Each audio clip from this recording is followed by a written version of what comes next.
Assalamualaikum warahmatullahi wabarakatuh. Halo kawan-kawan programmer dimanapun berada di segala penjuru semesta. Jumpa lagi dengan saya Sugi di channel Fosalgo. Di video kali ini kita akan melanjutkan pembahasan kita di HackerRank. Kita sudah sampai pada soal tentang generic. Kita buka dulu continue preparation. Kita solve challenge. Kemudian di sini kita lihat soalnya ada generic ya.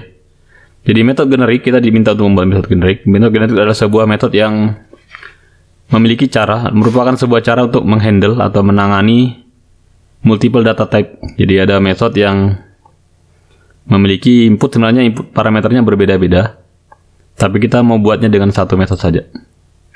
Di sini kita akan diuji untuk pemahaman kita tentang metode generik. Misalkan Anda memiliki sebuah array integer dan array string. Kemudian kita diminta untuk menuliskan sebuah metode untuk mencetak elemen-elemen dari array tersebut. Dan metode ini bisa menangani dua input yang berbeda. Kita diberikan kode di sini, ini kodenya sudah ada. Jadi kita diminta untuk membuat metode print array. Ini di atas printer ya. Ada kelas printer di dalamnya, nanti ada print array. Kita punya kelas printer. Kemudian di kelas printer ini ada sebuah metode namanya print array. Kita buat instannya namanya myPrinter. Kemudian ada metode print array di dalamnya.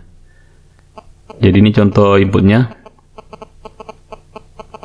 Kita diberikan input seperti ini. Kita tidak usah menangani inputnya ya. Kemudian inputnya sudah ditangani oleh ini for method printer. Ya ada inputnya di sini. Kita tidak usah menangani inputnya. Tidak ada inputnya ya. Program ini tidak ada inputnya. Tidak butuh scanner. Kemudian di sini ada pernyataannya. Jangan menggunakan overriding method. Karena jawaban kita tidak akan diterima. Jadi permasalahan ini sebenarnya bisa diselesaikan dengan overloading method ya. Overloading itu adalah sebuah method di Java yang namanya sama, tapi parameter inputnya beda. Sebenarnya ini kita bisa buat dia dengan overloading method. Coba kita buat dulu pakai overloading method di NetBeans. Seperti ini. Kita buat kelas namanya solution. Kita buat kelas solution. Saya copy paste saja kodenya tadi ya. Kodenya saya copy paste saja. Oke, kita perbaiki. Jadi sebenarnya tanpa kelas printer ini tak bisa kerjakan. Kita cukup membuat sebuah method namanya print array, atau saya buatkan ini bisa juga ya. Kita buat metodenya dalam sini. Nama metodenya adalah print array. Kita buat metodenya di sini.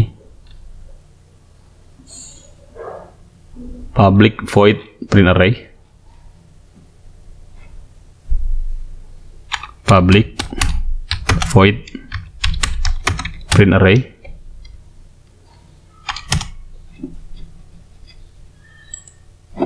Jadi print array kita ini bisa menggunakan input array integer untuk yang pertama. Seperti ini, integer array. Kemudian kita buat juga dia supaya dia bisa mengerjakan untuk yang string, kita buat lagi seperti ini. String. Jadi tipe inputnya berbeda ya. Di Java dimungkinkan membuat metode yang sama persis, input outputnya sama persis, namanya juga sama persis, tapi input parameternya beda. Kalau di sini dia pakai tipe data integer, yang di sini pakai string. Ini yang disebut dengan override. Atau kalau lebih dari satu parameternya bisa ditukar posisinya, itu juga merupakan override. Nah, di sini kita bisa buat metode cetak. Jadi buat for di sini. For bisa for-nya pakai for each saja. For integer i .2 array. Di sini south bisa mau print i atau pakai x ya, di sini boleh, terserah. Pakai x di sini. Kemudian di bawahnya juga di sini kita buat for juga, tapi agak beda karena di sini tipenya adalah string, ini arraynya, berarti di sini juga kasih gunakan string. Di sini string, di sini integer. Jadi metode ini hanya beda inputnya saja, tipe data inputnya. Sama-sama satu inputnya dan beda. Ini yang disebut dengan override. Nah, yang tidak boleh kita kerjakan adalah menggunakan dua cara ini, dua metode ini ya. Dan ini sebenarnya bisa juga, kita bisa memanggilnya di sini. Integer, array integer. Kita save dulu. print array.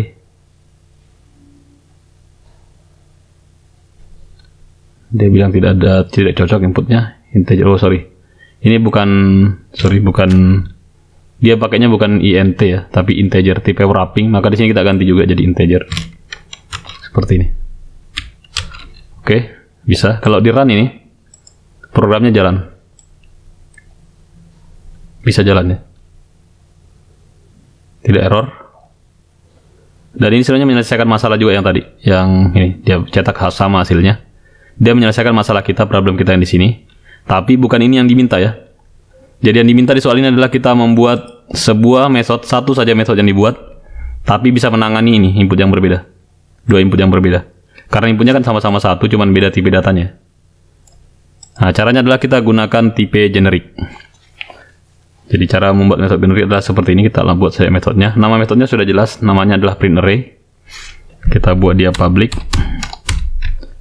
Kemudian ada tipe outputnya T seperti ini. Kemudian kita beri nama void. Kemudian nama metodenya adalah print array.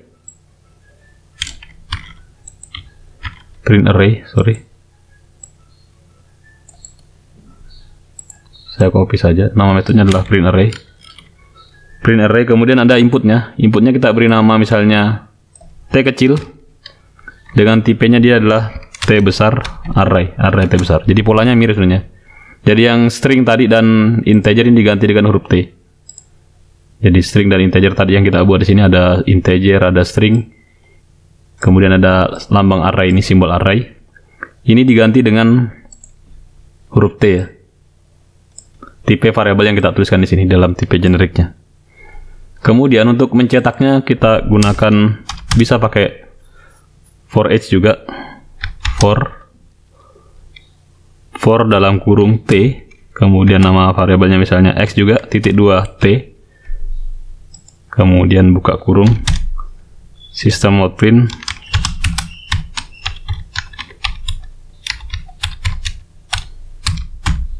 x. Oke, ini sudah mirip ya dengan yang tadi, sebenarnya mirip saja. Cuman tipe variabelnya kita ganti dengan T. System out print X dari array, karena di sini dia gunakan T, maka di sini pakai T juga. Atau kalau supaya tidak terlalu pusing, saya gunakan kata di sini array juga. Untuk menyederhanakan, saya pakainya di sini array, di sini saya pakainya array juga. Oke, seperti ini. Ini seharusnya sudah cukup. Coba kita run code dulu. Oke, berhasil. Kita submit code. Dan berhasil juga. Cuman satu test case-nya ya. Jadi ini adalah kemampuan yang ada dalam bahasa program Java yang disebut dengan tipe generic. Kita bisa membuat tipe yang bisa berlaku secara global, bisa berlaku umum. Dia bisa menerima tipe integer dan string ya. Tipenya harus wrapping. Kemudian tapi parameternya harus sama-sama satu ya. Kalau jumlah parameternya berbeda itu harus tetap pakai overloading maksudnya. Overloading method. Overloading method itu seperti yang saya contohkan di sini tadi. Kita buat metode yang sama namanya, tapi inputnya beda. Dan ini bisa dihemat dengan menggunakan tipe generic seperti ini. Jadi ini kode yang kita tuliskan. Kemudian ini ada kelasnya printer ya, dibuat menjadi objek myPrinter. Kita tidak buat ini. Baik, saya kira sampai di sini dulu pembahasan kita tentang tipe generic. Kalau kawan-kawan punya pertanyaan atau saran atau ide yang lebih brilian, boleh di-share di kolom komentar. Mohon maaf atas segala kekurangan. Jangan lupa like, share, and subscribe jika video ini bermanfaat. Insya Allah kita jumpa lagi di video tutorial HackerRank berikutnya. Terima kasih. Wassalamualaikum warahmatullahi wabarakatuh.